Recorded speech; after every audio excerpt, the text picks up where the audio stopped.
Huma 95 il-każi ġodda ta' Covid-19 irreġistrati bejn l-Erba' u l-Ħamis fil-waqt li fl-istess 24 siegħa ġew iddikjarati imfejqa 229 persuna biex bekk il-każi attivi issa jgħoddu 2060.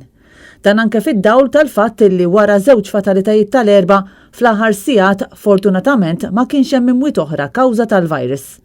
Is-sitwazzjoni fl-isptar baqgħet ftit jew stabbli bi 33 persuna jinsabu rikoverati fil-waqt li huma pożittivi għal Covid. Iżda l-persuni fit-taqsima intensiva issa huma 2. Jidher li l-biċċa kbira tal-persuni rikoverati l-isptar bil-virus mhumiex imlaqma fil-waqt li madwar terz tal-każijiet fl-isptar huma mlaqma b'mod sħiħ. Din l-informazzjoni ma setax tkun ikkonfermata anke għaliex qatt ta' mistoqsijiet li ntbagħtu fl-aħħar ġimgħat minn Net News lill-Ministeru tas-Saħħa baqgħu kompletament injorati, bir-riżultat li informazzjoni importanti b'rabta mal-pandemija qed tinżamm mistura mill-pubbliku.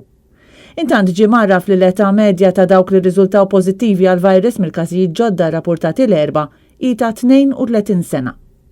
Fl-istess waqt baqa' għaddej il-proċess ta' tilqim f'pajjiżna biex issa aktar minn 375,000 persuna huma mlaqma b'mod sħiħ. B'kollox minn mindu kien irrappurtat l-ewwel każ ta' coronavirus fis-7 ta' Marzu tas-sena li għaddiet, pajjiżna kienu identifikati 34,090 każ tal-virus, b'aktar minn 31,200 persuna li rkupraw minnu.